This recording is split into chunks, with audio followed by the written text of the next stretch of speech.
It's a great honor. Nice place. Very nice place.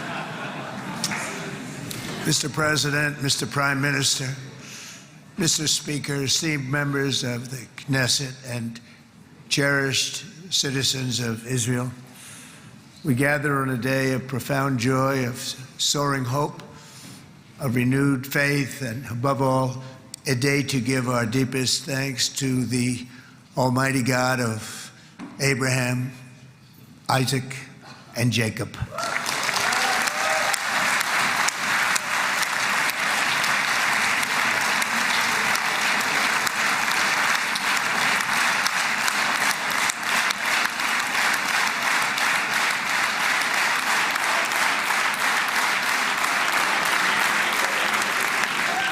After 2 harrowing years in darkness and captivity, 20 courageous hostages are returning to the glorious embrace of their families, and it is glorious. 28 more precious loved ones are coming home at last to rest in this sacred soil for all of time. And after so many years of unceasing war and endless danger, today the skies are calm, the guns are silent, the sirens are still, and the sun rises on a holy land that is finally at peace, a land and a region that will live, God willing, in peace for all eternity.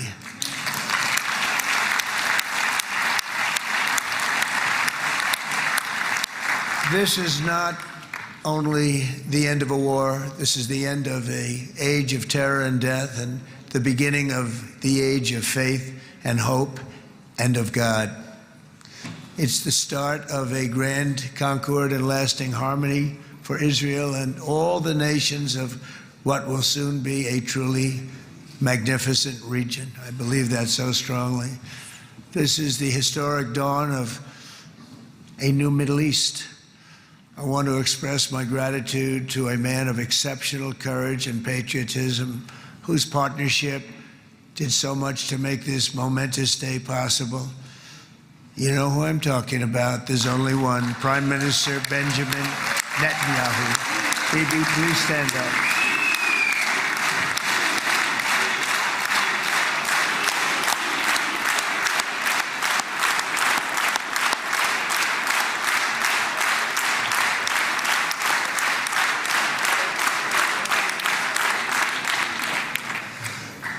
And he is not easy, I want to tell you.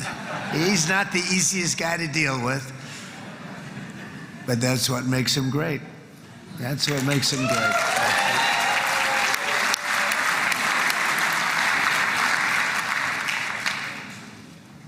Thank you very much, baby.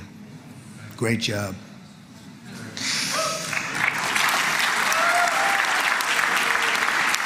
And let me also convey my tremendous appreciation for all of the nations of the Arab and Muslim world that came together to press Hamas to set the hostages free and to send them home. We had a lot of help. We had a lot of help from a lot of people that you wouldn't suspect, and I want to thank them very much for that.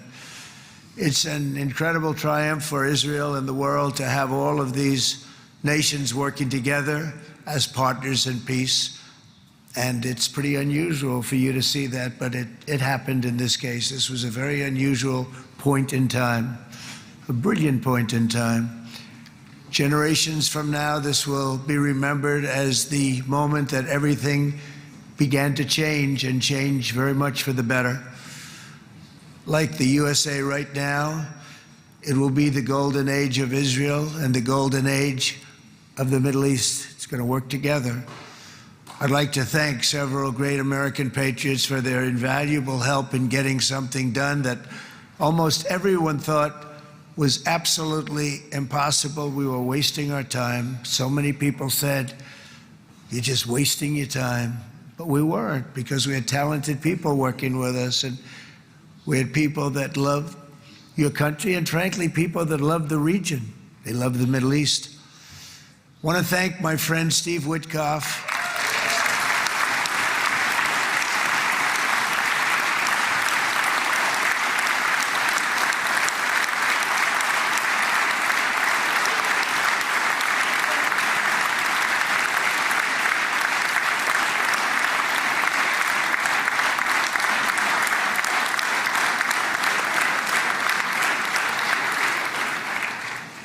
You know, Steve was chosen by me. He never did this before, but I knew him as a few things. He was a great businessman, but I know a lot of great businessmen, to be honest with you. He had tremendous negotiating skills, but I know a lot of people that negotiate pretty well, although it is an art. But there are people that can negotiate pretty well. But most importantly with Steve, he's just a great guy. Everybody loved him. Everybody. I mean, I know some negotiators that are so good, but you wouldn't have had peace in the Middle East. It would be in World War III right now with some of these guys. Everybody loves Steve, and they respect him, and they somehow can relate to him. I've known him for many years, and I've seen it over and over again. להוציא את חבר הכנסת עודה, להוציא אותו מהאולם, להוציא אותו מיד, החוצה, החוצה, החוצה. להוציא גם את חבר הכנסת כסיף, להוציא את חבר הכנסת כסיף מהאולם, להוציא אותו מיד.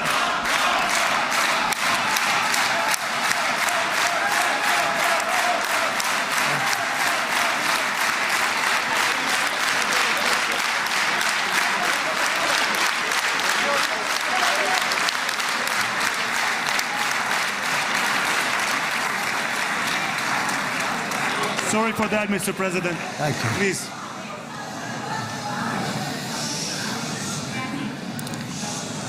That was very efficient.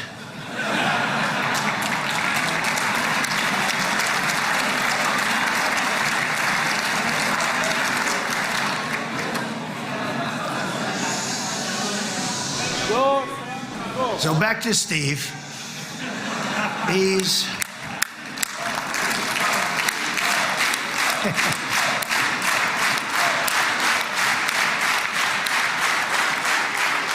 But I tell one story because he was so involved, and then we called in Jared. We need that brain on occasion. We got to get Jared in here. We got to get a certain group of people. But Steve started this all by himself. I call him Henry Kissinger, who doesn't leak.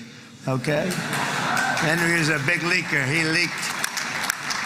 Steve doesn't leak. Steve just wants to get the job done. He wants to do what's right. But I'll give you just a quick story because, as you know, he's working on the war with Russia and Ukraine, a war that would have never happened if I were president. A shame. 7,000 young soldiers a week are being killed. More than that this last week. It's a shame that it never happened. But it did happen, and we won the race, and I took over this horrible war that's been raging, and I thought it would be easily settled. I thought it was a hell of a lot easier than doing what we just did very successfully with Israel and a lot of other people. But this came first, and we'll get that one. But I set up a meeting for him to meet with President Putin, thinking it would be a 15 or a 20-minute meeting. Steve had no idea about Russia, had no idea about Putin too much, didn't know too much about politics, wasn't that interested. He was really good at real estate, but he had that quality that I was looking for, and I didn't see it around in too many ways. And I set up the meeting with Putin, and I called. I said, is Steve finished yet? That was about a half an hour into the meeting. No, sir, he's not. He's still inside. This is in Moscow. I said, well, how's he doing? I don't know, sir. He's still inside. I called up an hour later. Let me speak to Steve. Sir, he's still with Putin. He's with President Putin. I said, wow, that's a long meeting, 1 hour. I called up an hour later, he was still with Putin. 3 hours later, he was still with Putin. 4 hours later, he started to get the word that he was going to be coming out soon. And in 5 hours, he came out. I said, what the hell were you talking about for 5 hours? And he says, just a lot of interesting things. We're talking about a lot of interesting things, including what he went in there for, but you can't talk about it for 5. You can talk about it for a certain period of time, and you know what you're getting. But that's a talent.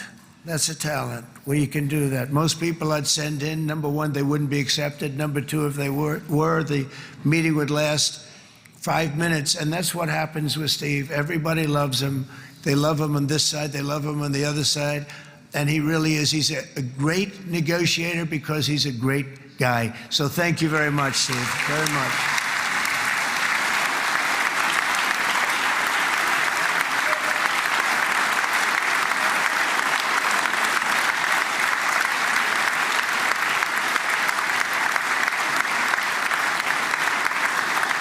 And let me also give a very special thanks to someone who truly loves Israel. In fact, loves it so much that my daughter converted.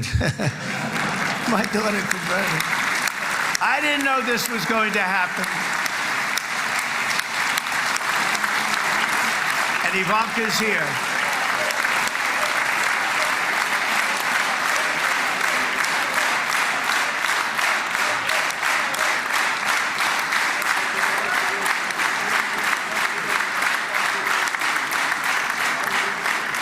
And Bibi, you do know this was not in the cards for me. You understand that. And she is so happy, and they are so happy. At least I think they're happy. If they're not, we have a big story, right? No, they have a great marriage, and they get along great. They're best friends. They have a very special relationship. But Jared has been so helpful. He really did something very special. He established the Abraham Accords with a group of very wonderful people. I like calling it the Avraham Accords because people that, what? Avraham. It's so cool. It's so much sort of nicer, you know, the Abraham versus the Avraham.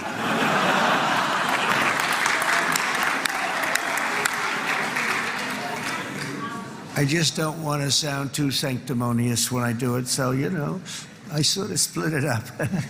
This way we keep everybody happy. But we have some very great talent, and they have no excuses for anything that's taken place because we had some unbelievably good people working on this. And then you're going to add a man named Marco Rubio, who is also here. That's right.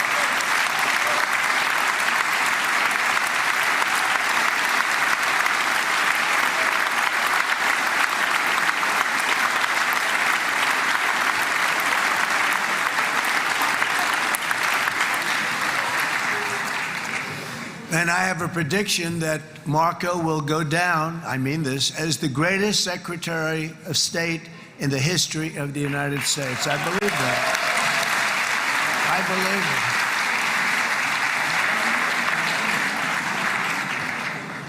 it. And he and I, you know, we really fought it out. You remember, he was tough. He was nasty. Who the hell thought this was going to happen, Marco, right? And now I'm saying he's going to go down as the greatest. He will. He was always smart and sharp, and people respect him.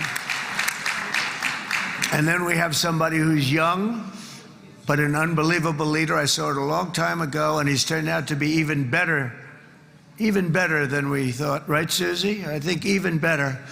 And that's Pete Hegseth, who is our Secretary of War, formerly Secretary of Defense.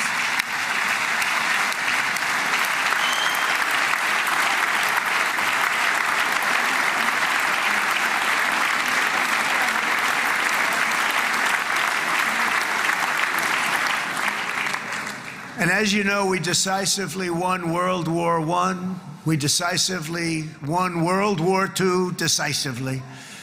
And everything in between and everything before it, we won everything. And then they had the brilliant idea of changing the name from war, you know, it was war, to defense. And with that went a certain thinking. And we fought in a very politically correct way after that. We always had the strongest military, and now we have a stronger military than we've ever had before. Because of my first term, I've totally rebuilt the military, every aspect of it. But we have, if you think, we settled 8 wars in 8 months. I'm now including this one, by the way, if that's okay. They may say, well, that was quick, Because yesterday I was saying 7, but now I can say 8. The hostages are back. The hostages are back.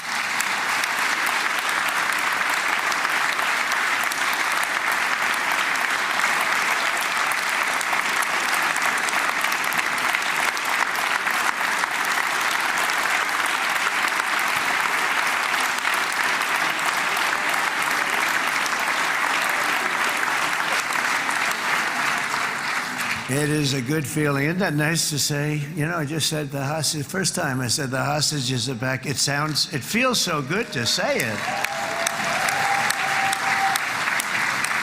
But when you settle 8 wars in 8 months, that means you don't like war.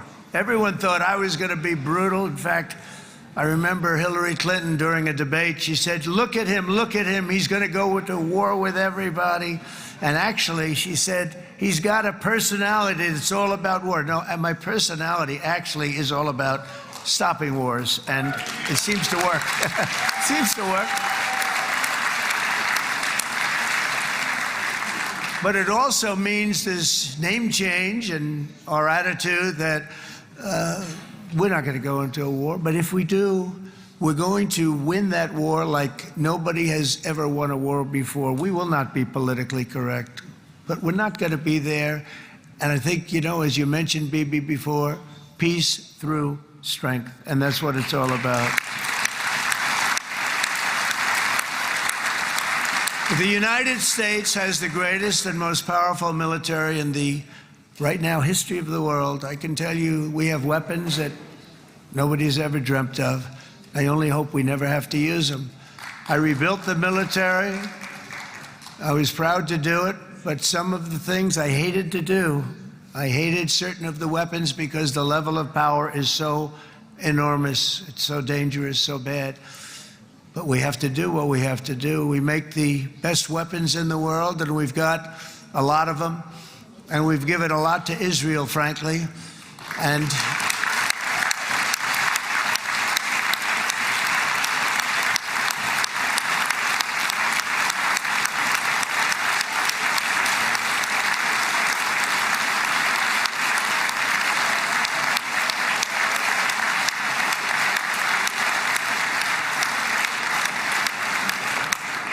I mean, Bibi would call me so many times, can you get me this weapon, that weapon, that weapon? Some of them I never heard of, Bibi, and I made them. But we'd get them here, wouldn't we? And they are the best. They are the best. But you used them well. It also takes people that know how to use them. And you obviously used them very well. But so many that Israel became strong and powerful, which ultimately led to peace. That's what led to peace.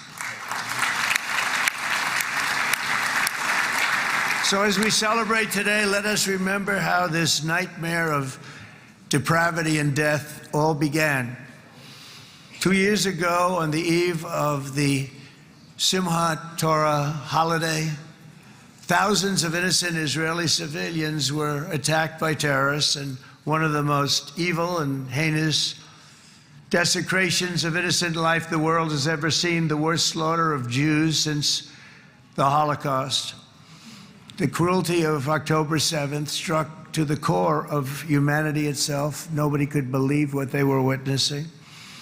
The United States of America grieved alongside you, and we mourned for our own citizens who were so viciously taken that day. And to all the families whose lives were forever changed by the atrocities of that day, and all of the people of Israel, please know that America joins you in those two everlasting vows: never forget and never again.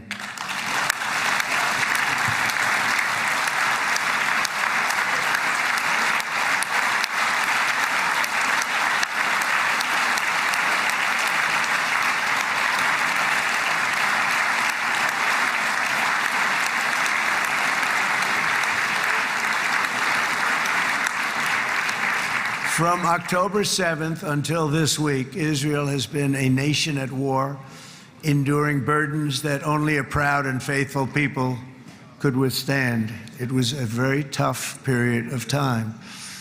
For so many families across this land, it has been years since you've known a single day of true peace.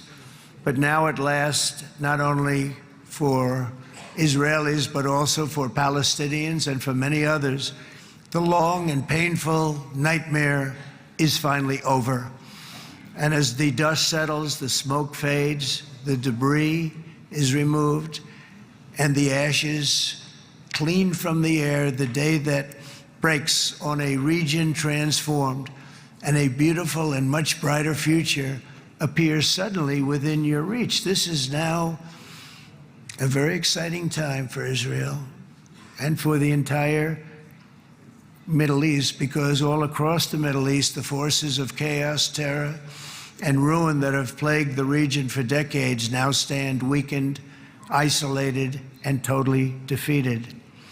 A new coalition of proud and responsible nations is emerging, and because of us, the enemies of all civilization are in retreat. Thanks to the bravery and incredible skill of the Israeli Defense Forces and Operation Rising Lion,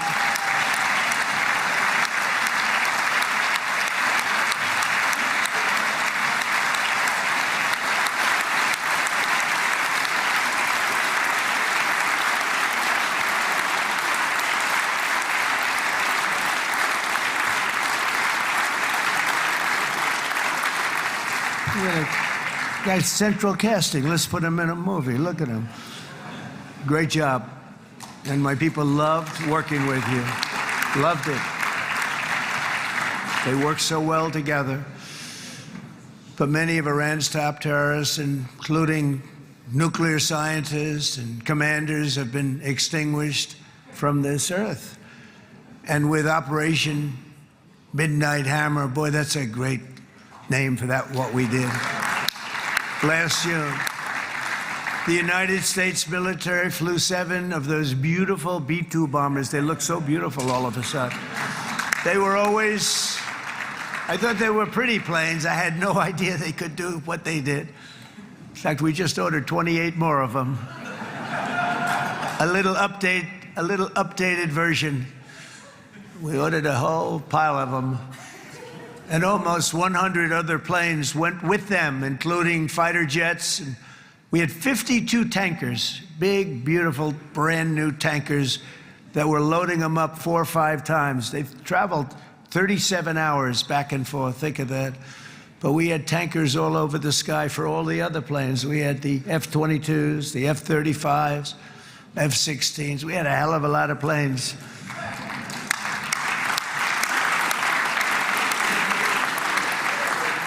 So we had 52 gas stations in the sky. That's what they call them. I'll tell you, I wouldn't want to be flying one of them. We have our great General Raisin Cain right here. General, stand up. This guy, what a general. Thank you.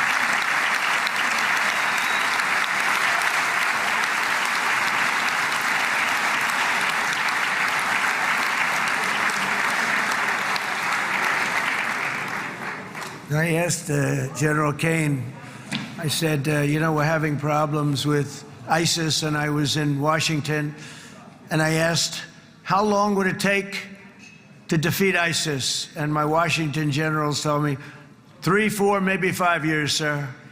I said, I don't get it. We got the best equipment in the world. Why? So I flew to Iraq, and I met with a man named Cain. He said, what's your first name? He said, they call me Raisin, sir. I said, wait a minute, your name is Raisin Cain? I've been looking for you for a long time. You gotta be kidding. So they told me 3, 4, 5 years to defeat ISIS. And I sit down with him and I say, why is it? I flew there in the dark of night. I landed, I'll never forget it. It's quite a trip. I'm glad I made it because I met him.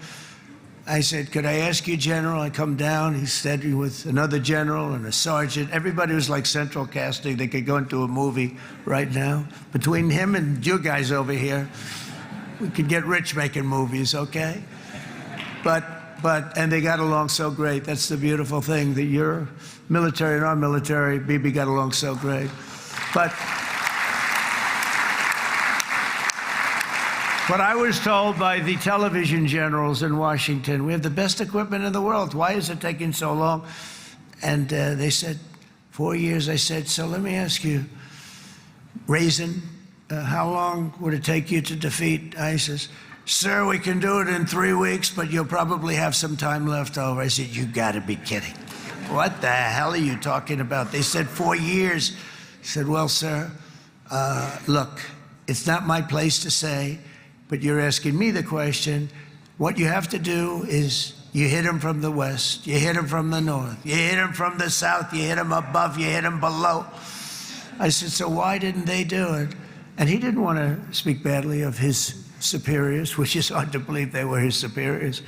Should have been the other way around a long time ago, because he's the one that did Operation Hammer. It was flawless. It was flawless. It was absolutely flawless. And I said, so you really think you can do it in 4 weeks? Yes, sir, 100%. You have to do it differently than they were doing it. They were using one base and it was hundreds of miles away. And he says, we have all these portable bases all over the Middle East.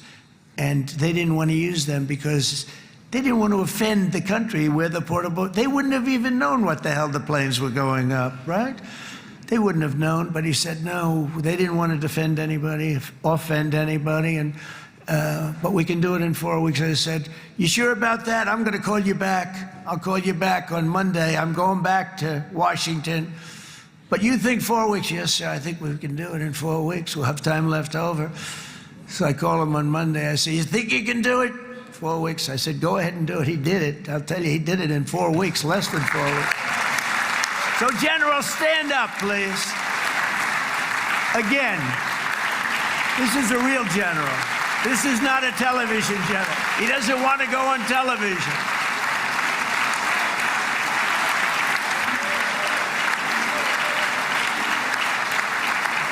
He doesn't want to go on television. That's it. The other guys love being on television. So we dropped 14 bombs on Iran's key nuclear facilities, totally, as I said originally, obliterating them. And that's been confirmed, and everybody understands it. Together we stopped the #1 state sponsor of terror from obtaining the world's most dangerous weapons. And if you think about it, if we didn't do that, and assuming we made the same deal that we have today, there'd be a dark cloud over this deal. And #1, it wouldn't happen because the other Arab and Muslim nations really wouldn't feel comfortable making the deal that we have now, right? If Iran had that nuclear weapon that they were about 2 months away from having. They would have had it in 2 months or maybe less than that. They were right at, this was our last shot. They looked at it for 22 years. This was our last shot. The pilots told me that. They said, 22 years, sir, they looked at it. Our predecessors looked, they studied it. 3 times a year would do drills on that exact attack. And boy, did they get it right. But let's assume they didn't, and let's assume there was large-scale nuclear weapons in the hands of Iran. We couldn't be here today. Even if we signed the deal, which we couldn't do because a lot of people would not want to have anything to do with it, we took a big cloud off of the Middle East and off of Israel.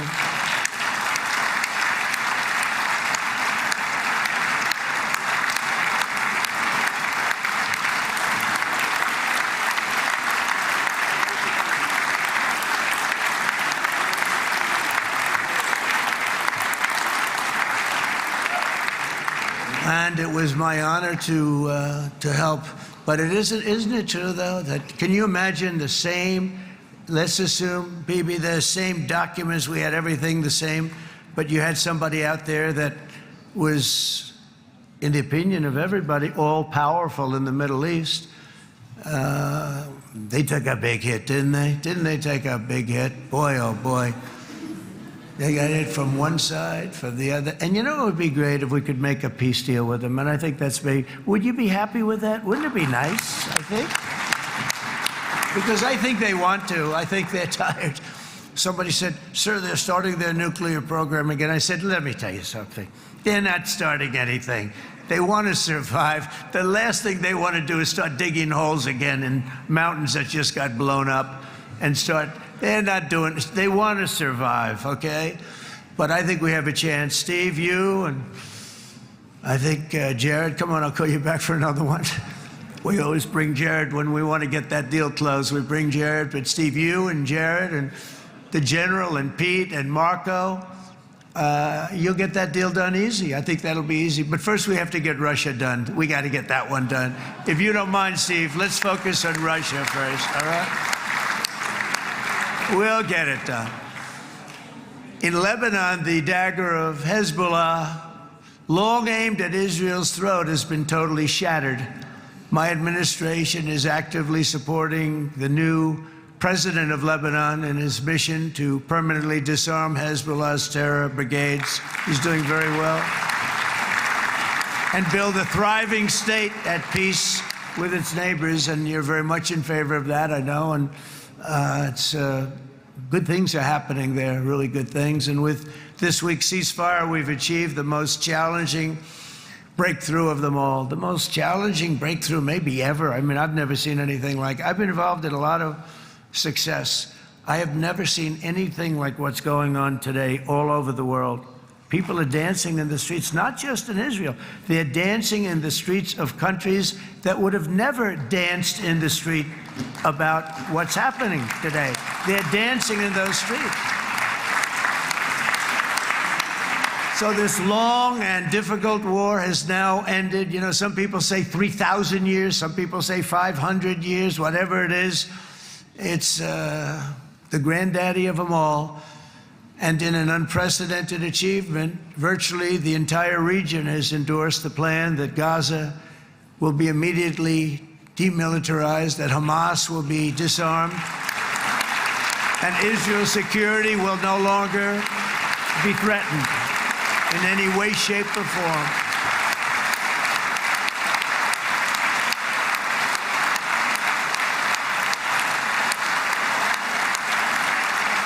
So Israel, with our help, has won all that they can by force of arms. You've won. I mean, you've won. Now it's time to translate these victories against terrorists on the battlefield into the ultimate prize of peace and prosperity for the entire Middle East. It's about time you were able to enjoy the fruits of your labor. Mr. Opposition Leader. I said he's a very nice opposition leader. I think... No, he's a nice man. Bibi, he's a nice man.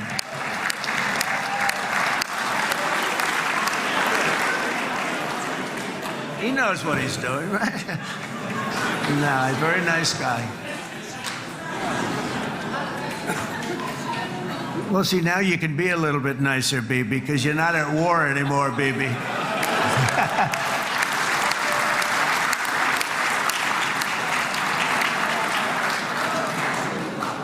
But only by embracing the opportunities of this moment can we achieve our goal of ensuring that the horrors of recent years will never happen again. You don't want to have to go through this again. 8 years ago, I came to this region on a very special first trip abroad as the President of the United States. I came here very early at your request.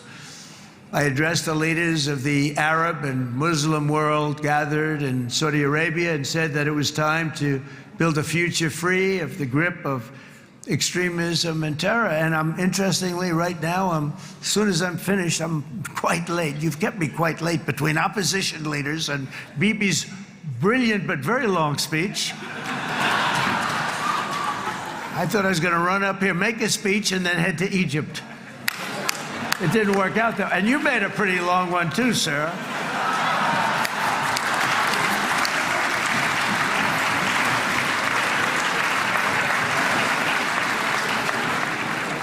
But I liked what you all said. It could be worse. Supposing on top of it, I didn't like what you said. That would be no good, Ron, would it?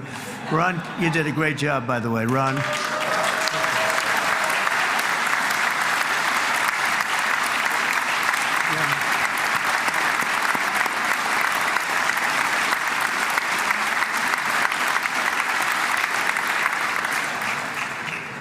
So I'm going to be meeting, actually, in a little while, I'm going to be meeting with the most powerful, the richest nations, really, in the world. Although now, with the tariffs, the United States is by far the richest nation in the world, as you probably have been reading. But the richest nations, most powerful nations tremendous, headed by some tremendous people in many cases. Some cases I wouldn't say necessarily I would endorse, but I will tell you some incredible people that really helped us make this all possible. So I'll be going there. I'll be quite late. They might not be there by the time I get there, but we're going to give it a shot. But the journey we started back then led to the crushing defeat of the ISIS caliphate, to the monumental Abraham Accords, and ultimately to the historic ceasefire this week, in which many of those same nations really played a very pivotal role, I have to tell you. Steve will tell you that. Jared will tell you that. Together, we've shown that peace is not just a hope that we can dream about. It's a reality we can build upon day by day, person by person, and nation by nation. And because of that, the Middle East is finally ready to embrace its extraordinary potential. You have extraordinary potential in this region. It should now be clear to everyone throughout the region that decades of fomenting terrorism and extremism, jihadism and anti-Semitism have not worked. They haven't worked. They've been a disaster. They've just killed. They've killed. They've backfired completely and totally. They've just totally backfired. Everything that you thought, take it worst case, it's turned out to be worse than that. They have not worked. From Gaza to Iran, those bitter hatreds have delivered nothing but misery, suffering, failure, and death. They've served not to weaken Israel, but to annihilate the very forces that did the most to foment this hatred. And it's really, everybody that's tried it has become irrelevant. Meanwhile, we've seen those nations that set aside their differences, reached across ancient divides, and pursued engagement are now among the most successful in the region. They're getting along with Israel, and they're doing great. And I can tell you the 4 nations that joined the Abraham Accords early on, and you'd all be doing me a favor, and I'm going to be saying this in a little while to some other friends, would love you all to, is this right, Jared? Join up in the Abraham Accords. We have to join up and get together. You can have that whole thing filled out. We had a very weak administration, worst president in the history of our country by far.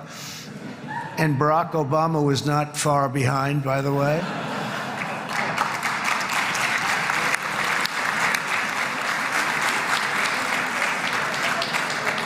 And they did nothing with this incredible document, the Abraham Accords, but now you can fill them up. Now you have peace, you have people that really like Israel. I'll tell you what, and they like Israel a lot more today than they did even 5 weeks ago. You've made a lot of, you've come back.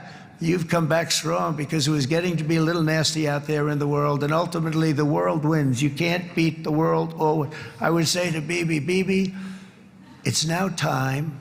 And he understood it better than anybody, because ultimately, the world's a very big place.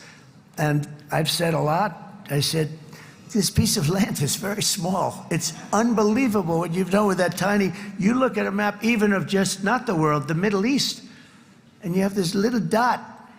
And think of what you've done. It's incredible. It's incredible.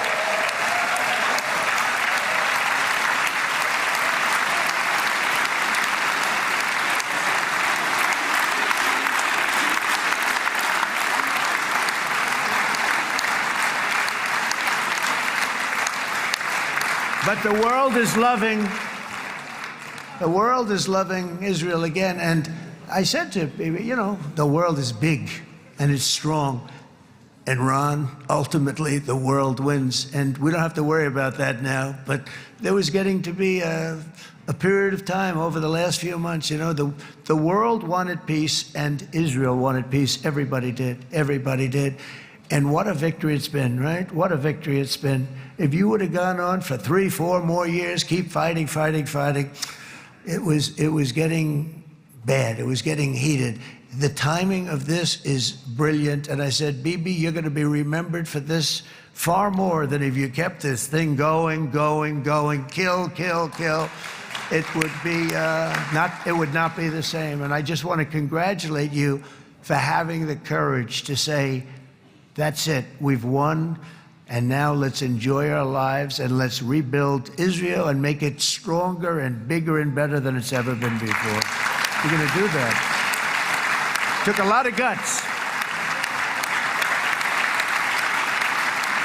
And the choice for Palestinians could not be more clear. This is their chance to turn forever from the path of terror and violence. It's been extreme, to exile the wicked forces of hate that are in their midst. And I think that's going to happen. I've met some people over the last couple of months that want to see it happen very much. And after tremendous pain and death and hardship, now is the time to concentrate on building their people up instead of trying to tear Israel down. We don't want that to happen again.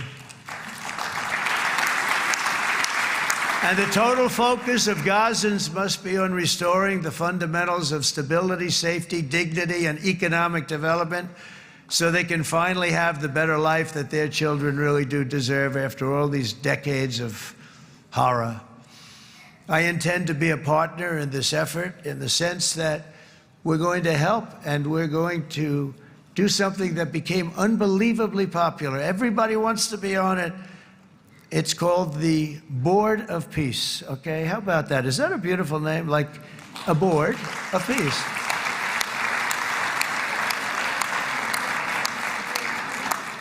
The only bad thing from my standpoint, every single nation involved has asked me to be the chair, and I'll tell you, I'm very busy.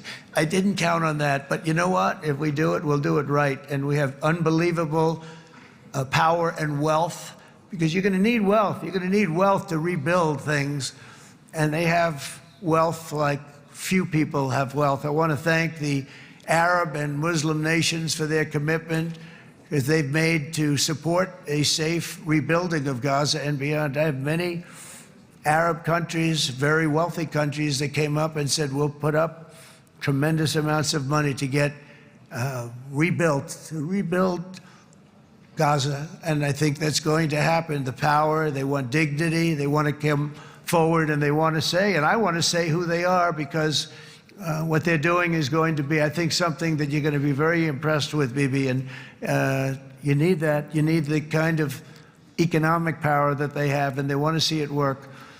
And they want to see it be safe, and they want to see it be good for Israel, too. And as much money as it will be, and it's a lot, as you can see, it's a lot. For these countries, it's relatively little relative to their worth. It's really a lot of money like most people could never even conceive, but for these countries, it's not that much, especially because it ensures success and stability in the Middle East, which is what they want to see. So many of them will be with us in Egypt in a little while, I think. I'm not sure. They may be gone. They may have taken their Boeing 747s and left. I said, what kind of a plane do you fly? 747. I said, that's a large plane. No, they may have. Steve, do you think they've left on their their brand new Boeing 747s? Or, I don't know. We're going to find out soon. It's going to be a big story. There'll be 2 people left, and they'll be the 2 poorest ones.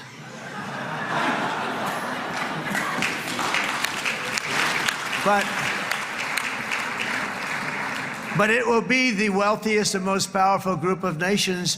So the group that we have assembled, that's waiting for us, is the wealthiest and most powerful group ever assembled at one time. There has never been a group like this, and they're only looking for good. They want good. They're going to do good. And as those commitments are made, I'm going to let the world know who's doing it, because they really deserve to get the credit, and some of them probably won't want the credit, but they deserve it. It's more obvious than ever that the productive and responsible nations of this region should not be enemies or adversaries. You should be partners and eventually even friends, and that's what's going to happen. I know it. Together you can stand against the forces of chaos. Yeah, you go ahead. That's an important point.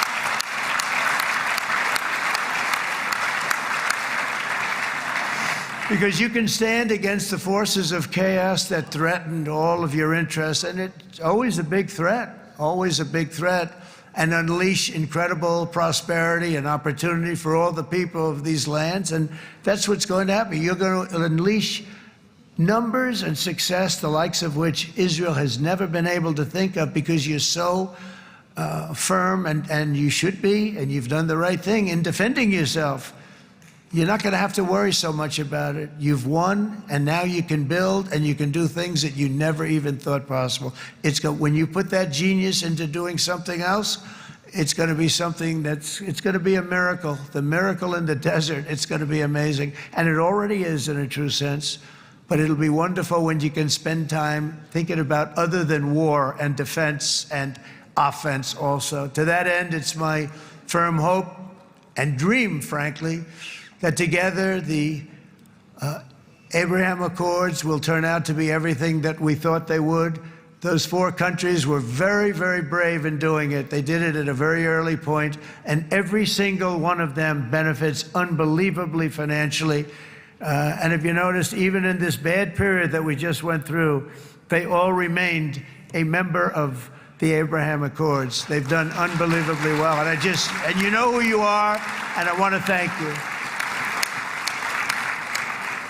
And they've stayed because of loyalty, but they've also stayed because it was really good business. They've made a lot of money being members, and you're going to all, I hope that every one of the countries that we're seeking, Jared, I hope they join quickly. No games, no nothing. Just join, get it. It's going to be a great peacemaker. It's really going to bring it together beyond anybody's wildest dream. So instead of building fortresses to keep enemies at bay, the nations of this region should be building infrastructure to weave your commerce closer together, because you've got to compete with the big world out there in commerce now. It's a different kind of competition. Instead of making weapons and missiles, the wealth of this region should flow to schools and medicine, industry, and frankly, the new hot thing, artificial intelligence. It's a lot of intelligence you're going to have to be thrown off to pay back these sums of money that they're doing. But that's really the hot one. And I might say that the United States, a year ago, was a dead country. I say it to people. I heard it first from the King of Saudi Arabia. I then heard it from UAE. I heard it from Qatar. I heard it from many other countries. A year ago, the United States of America was a dead country. Now it's the hottest country anywhere in the world. It is the hottest. There's no question about it.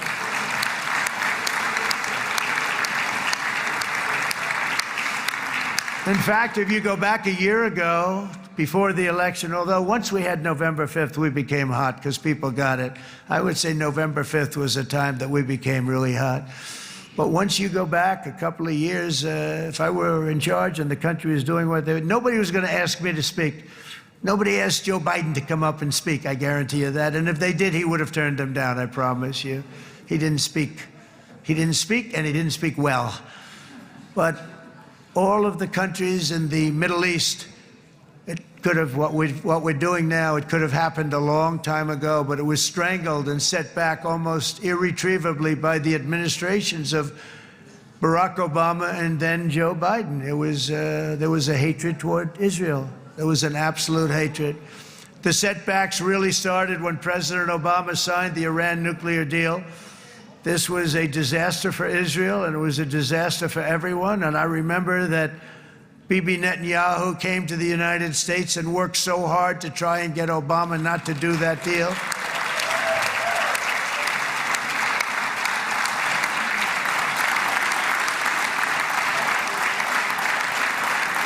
He worked so hard.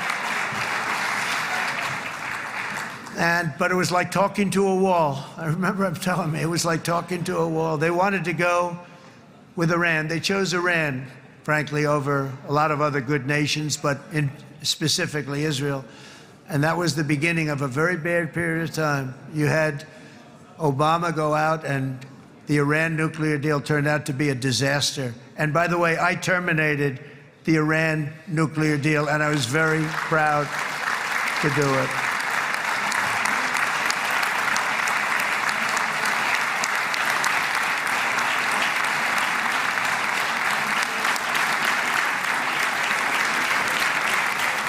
Yet even to Iran, whose regime has inflicted so much death on the Middle East, the hand of friendship and cooperation is open. I'm telling you, they want to make a deal.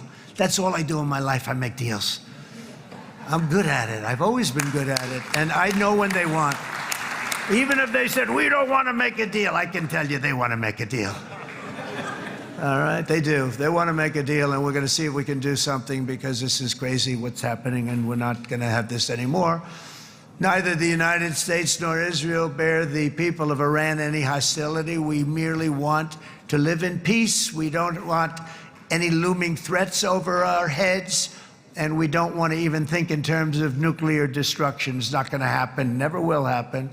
There's nothing that would do more good for this part of the world than for Iran's leaders to renounce terror, stop threatening their neighbors, quit funding their militant proxies, and finally recognize Israel's right to existence. They have to do that. They have to do that. And to Iran, and as you know, this is not said out of weakness. There's no weakness. But I'm going to say this, that we are ready when you are, and it will be the best decision that Iran has ever made. And it's going to happen. It's going to happen. And they're good people. I know a lot of Iranians in the United States. They're good people, smart, hardworking people. They don't want to see what's happened to their country. The story of fierce Israeli resolve and triumph since October 7th should be proof to the entire world that those who seek to destroy this nation are doomed to bitter failure. The state of Israel is strong, and it will live and thrive forever.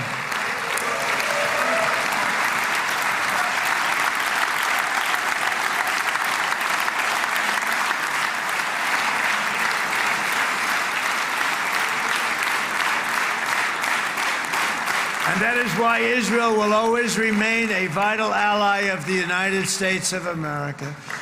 Israelis share our values, field one of the world's most powerful militaries. You really do. You have an amazing, what a job you've done. And have one of the most innovative economies on earth. Those are just a few of the reasons why I'm proud to be the best friend that Israel has ever had. And they all say it in the White House. They all say it. I guess it's true because everybody says it, baby. You said it today. Thank you. But as president, I terminated the disastrous Iran nuclear deal, and ultimately I terminated Iran's nuclear program with things called B-2 bombers. It was swift, and it was accurate, and it was a military beauty. I authorized the spending of billions of dollars, which went to Israel's defense, as you know. And after years of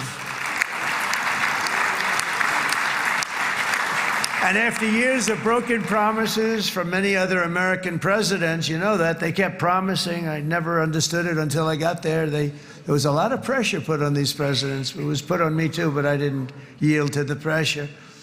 But every president for decades said, we're going to do it. The difference is I kept my promise and officially recognized the capital of Israel and moved the American embassy to Jerusalem.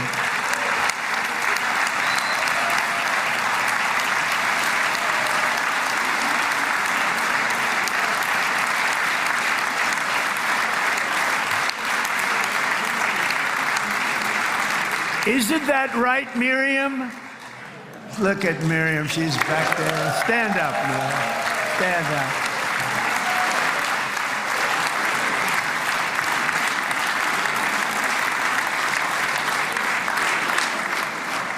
Miriam and Sheldon would come into the office. They'd call me. He'd call me. I think they had more trips to the White House than anybody else I can think of. Look at her sitting there so innocently. She's got $60 billion in the bank, $60 billion. And I think she's saying no more. And she loves Israel, but she loves it, and they would come in, and her husband was a very aggressive man, but I loved him. He was a very aggressive, very supportive of me. And he'd call up, can I come over and see you? I say, Sheldon, I'm the president of the United States. It doesn't work that way. He'd come in with the... But they were very responsible for so much, including getting me thinking about Golan Heights, which is probably one of the greatest things to ever happen to Israel.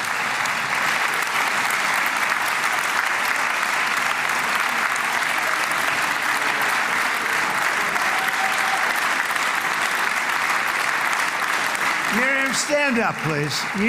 She really is. I mean, she loves this country.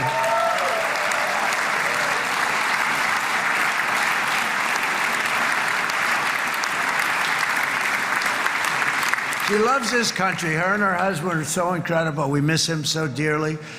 But I actually asked her, I'm going to get her in trouble with this, but I actually asked her once, I said, so Miriam, I know you love Israel.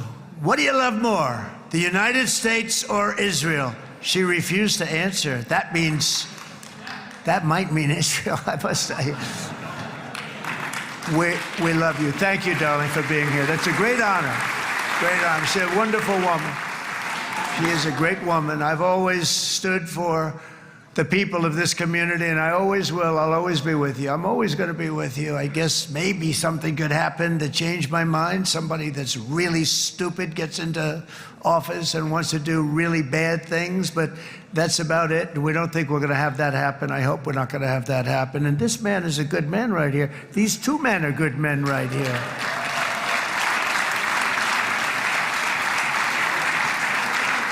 Hey, I have an idea.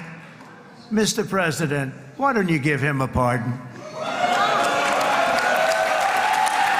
him a pardon. Come on.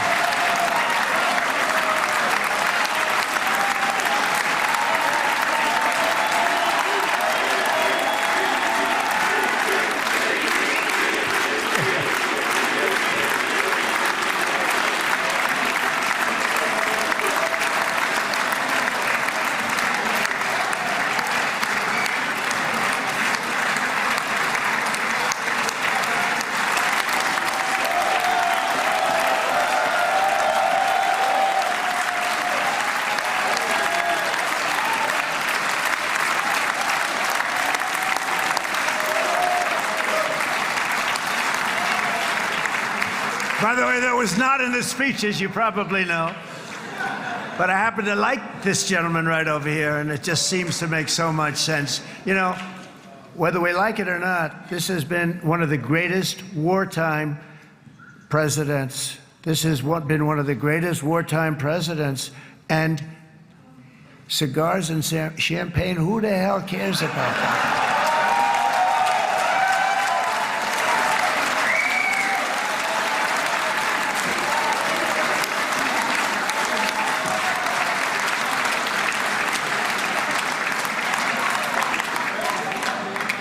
All right, enough controversy for the day, right? Actually, I don't think it's very controversial. So, you know, I mean, I see so popular. You are a very popular man. You know why? Because you know how to win.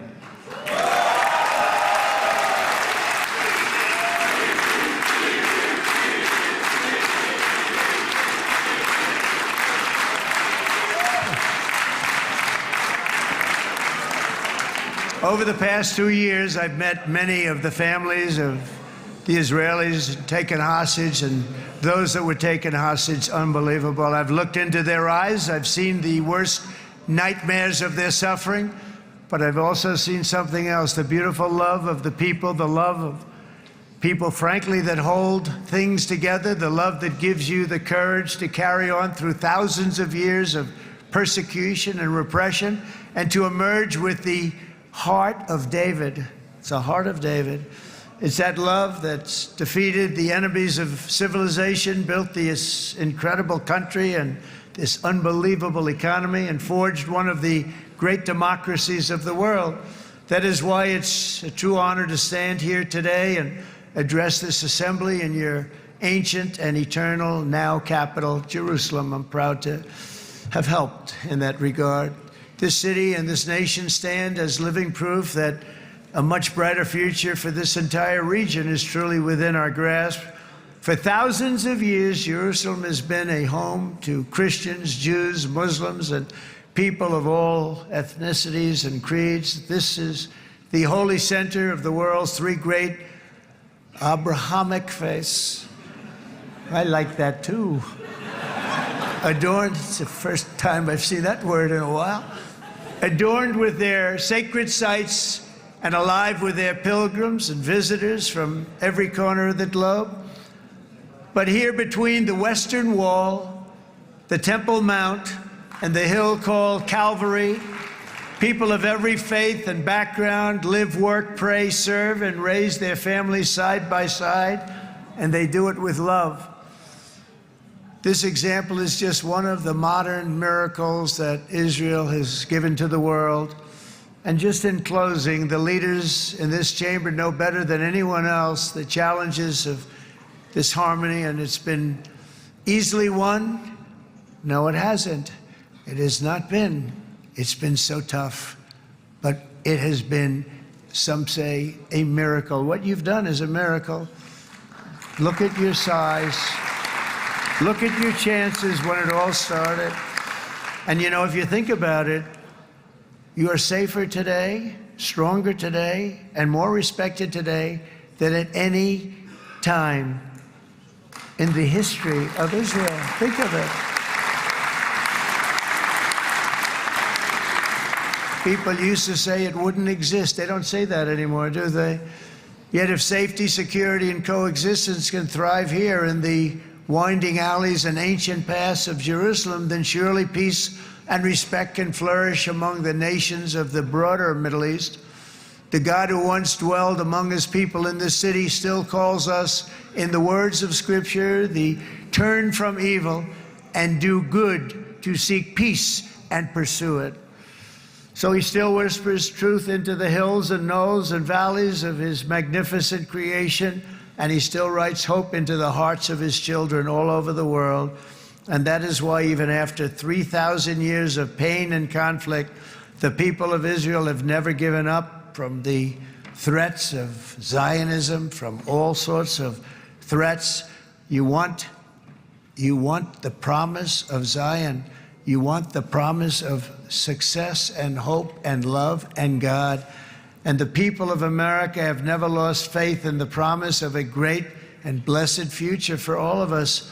From the very first day that modern Israel was founded, we have stood together through thick and thin, the thin of setbacks, and through victory and defeat, through glory and heartache.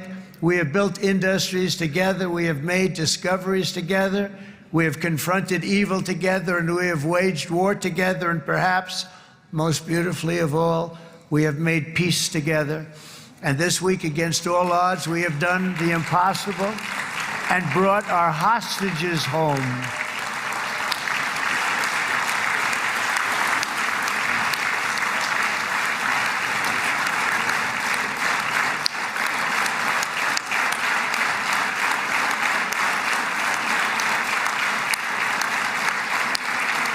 So now we're going to forge a future that is worthy of our heritage. We're going to build a legacy that all the people of this region can be proud of. New bonds of friendship, cooperation, and commerce will join Tel Aviv to Dubai, Haifa to Beirut, Jerusalem to Damascus, and from Israel to Egypt, from Saudi Arabia to Qatar, from India to Pakistan, from Indonesia to Iraq, from Syria to Bahrain, Turkey to Jordan, the United Arab Emirates to Oman, and Armenia to Azerbaijan, another war that I just settled.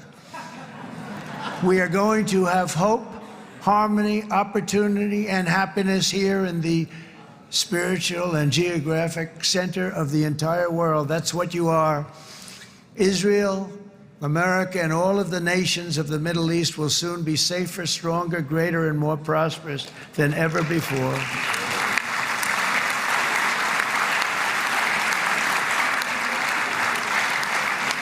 And I want to thank you all once again for this exceptional honor. This has been truly an honor. It's seldom that a president is invited to do this.